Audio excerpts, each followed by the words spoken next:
दोस्तों कहानी शुरू होती है और हम चिंकू चौकीदार को देखते हैं जो कि एक गचागच का थेरेपिस्ट होता है। वहीं क्लिनिक में हम एक खूबसूरत लड़की को देखते हैं जो कि चिंकू चौकीदार से अपना इलाज कराने आई होती है। फिर वो लड़की उसे बताती है कि वो बस हमेशा लड़कों के साथ मजदूरी करने के बारे में ही सोचती रहती है। इस पर चिंकू उस लड़की को अपनी एक बुक रिकमेंड करता है और बताता है कि इन सब चीजों के अलावा भी बहुत सी चीजें हैं जिससे तुम खुश रह सकती हो। चिंकू उस लड़की को यह भी बताता है कि मैंने खुद 27 साल से कभी किसी लड़की के साथ गचागच नहीं किया और न ही किसी लड़की की तरफ अट्रैक्ट हुआ। इसके बाद चिंकू चौकीदार अपने घर पर आता है और वहाँ पर वो अपने दो हरामी दोस्त बब्बन और छछुंदर से मिलता है। चिंकू ने अपने दोस्तों को अपने घर की चाबी दे रखी थी, इसलिए वो लोग कभी भी चिंकू के घर पर आ जाते थे। फिर चिंकू अपने दोस्तों को बताता है कि वो अपनी पड़ोसी गणमस्ती के घर पर जा रहा है क्योंकि उसके घर पर आज एक पार्टी है और उसने चिंकू को भी इनवाइट किया है। इसके बाद चिंकू गणमस्ती के घर पर जाता है और वहाँ पर वो गणमस्ती के बॉयफ्रेंड चार्ली से मिलता है। हम देखते हैं कि चार्ली अपने काम में इतना ज्यादा बिजी रहता है कि वो गणमस्ती को कभी भी टाइम नहीं दे पाता। इसके बाद चिंकू चौकीदार गणमस्ती के पास जाता है जो कि किचन में खाना बना रही थी। गणमस्ती चिंकू को अपना खाना टेस्ट करवाती है, जिस पर चिंकू चौकीदार गणमस्ती को बोलता है कि तुम बहुत अच्छा खाना बनाती हो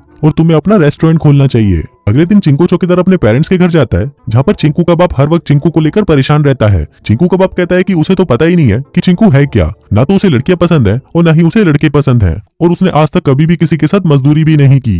इसके बाद चिंकू अपने ऑफिस जाता है और वहाँ पर चिंकू की बॉस उसे बताती है कि उसकी लिखी हुई बुक बेस्ट सेलर हो चुकी है और उसे एक बड़े रेडियो स्टेशन पर इंटरव्यू के लिए भी बुलाया गया है। चिंकू ये बात सुनकर काफी खुश हो जाता है और वो ये बात घर जाकर सबसे पहले गणमस्ती को बताना चाहता है। इसके बाद चिंकू जैसे ही घर पहुंचता है तो वो देखता है कि गणमस्ती के घर के बाहर उसका बॉयफ्रेंड चार्ली खड़ा होता है और वो चिंकू को देखकर उसे कहता है कि मेरे और गणमस्ती के बीच ब्रेकअप हो गया। फिर चिंकू गणमस्ती के पास जाता है और गणमस्ती चिंकू को रोते हुए बताती है कि चार्ली ने उसके साथ ब्रेकअप कर लिया क्योंकि उसके पास मेरे लिए टाइम नहीं था।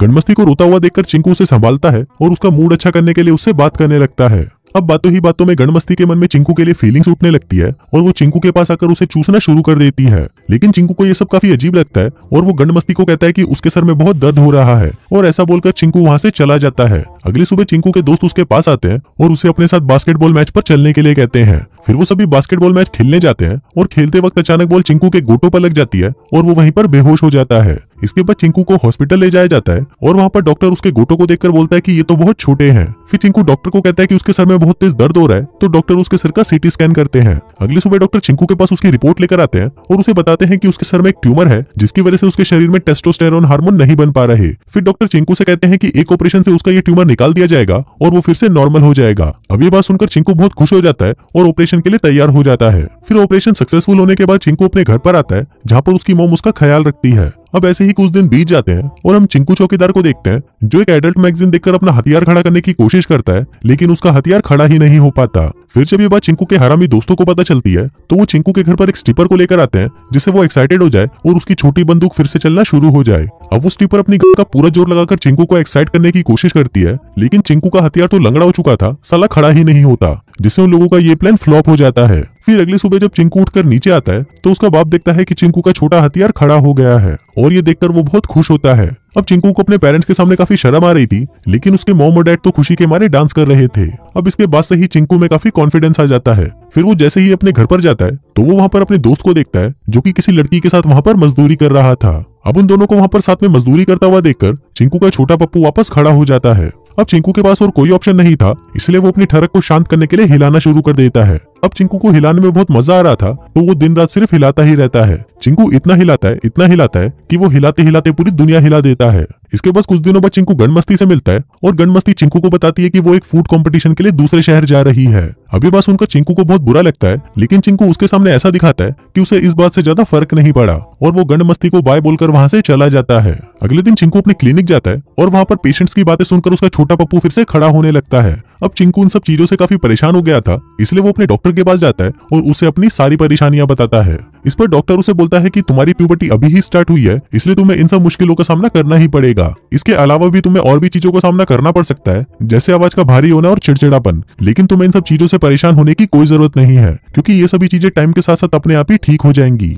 फिर उसी रात चिंकू गणमस्ती को फोन करता है और उससे पूछता है कि तुम्हारा कंपटीशन कैसा रहा, लेकिन गणमस्ती चिंकू चौकीदार को अपने पार्टनर के बारे में बताने लग जाती है, जिसको सुनकर चिंकू चौकीदार को बहुत जलन होती है और वो फोन काट देता है। इसके बाद चिंकू अपने इंटरव्यू के लिए जाता है, लेकिन इंटरव्यू के दौरान उसकी आवाज भारी होने लगती है, जिससे चिंकू काफी परेशान हो जाता है और इंटरव्यू को बीच में ही छोड़कर वहां से घर आ जाता है। फिर घर आने के बाद चिंकू अपने पेरेंट्स से इस बारे में बात करता है तो चिंकू के डैड उसे बताते हैं कि तुम्हारी प्यूबर्टी के चलते तुम्हें ये सब प्रॉब्लम्स तो आएंगी ही और तुम्हें इनका सामना भी करना पड़ेगा। अब चिंकू हर किसी से सेम बात सुनकर बहुत ज्यादा चिढ़ चुका था, इसलिए वो गुस्से में वहां से चला जाता है। लेकिन चिंकू के डैड को इस बात का बिल्कुल भी बुरा नहीं लगता, बल्कि उसके डैड तो खुश होते हैं कि उसे अपनी जवानी की इन प्रॉब्लम्स का सामना करना पड़ रहा है।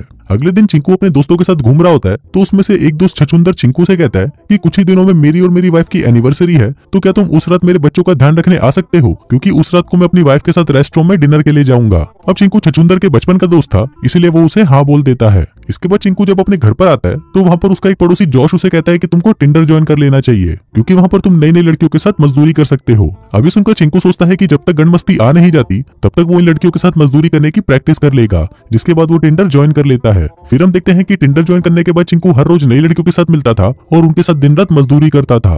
अब ऐसे ही कुछ दिन बीत जाते हैं और हम चिंकू को देखते हैं जो कि अपने क्लिनिक से घर आता है। घर आते ही वो वहाँ पर चार्ली को देखता है जो कि गंडमस्ती के घर के बाहर फूल लेकर खड़ा होता है। फिर चार्ली चिंकू को देखता है और उसे कहता है कि मुझे गंडमस्ती की बहुत याद आ रही थी, इसलिए मैं गंडमस्ती से मिलने और माफी मांगने आ गया। लेकिन उस टाइम गंडमस्ती घर पर नहीं थी, तो चिंकू चार्ली से कहता है कि तुम ये फूल मुझे दे दो, मैं तुम्हारी तरफ से गंडमस्ती को ये दे दूंगा। अब क्योंकि चार्ली के पास और कोई रास्ता नहीं था, इसलिए वो चिंकू को वो फूल देकर वहां से चला जाता है। थोड़ी देर बाद गंडमस्ती घर पर आती है तो चिंकू उसे वो फूल देकर कहता है कि ये फूल मैं तुम्हारे लिए लेकर आया हूँ। जिसके बाद चिंकू गंडमस्ती को अपने साथ डेट पर चलने के लिए पूछता है और गंडमस्ती उसे हाँ बोल देती है। अब जिस तरह चिंकू और गंडमस्ती डेट पर जा रहे थे, उसी रात छछूंदर चिंकू को फोन करता है और उसे बताता है कि आज हमारी एनिवर्सरी है और आज रात तुम्हें मेरे बच्चों का ध्यान रखने के लिए मेरे घर पर आना था। लेकिन इस पर चिंकू छछूंदर को कहता है कि आज मेरी भी गंडमस्ती के साथ डेट है, तो मैं आज रात को नहीं आ पाऊंगा, और ये बोलकर वो फोन काट देता है। इसके बाद चिंकू गंडमस्ती को लेकर एक बड़े रेस्टोरेंट में जाता है। ये रेस्टोरेंट काफी बड़ा था और यहाँ पर टेबल मिलना बहुत ज्यादा मुश्किल होता है, लेकिन गंडमस्ती ये देखकर काफी इंप्रेस हो जाती है कि चिंकू ने यहाँ पर उसके लिए टेबल बुक करी है।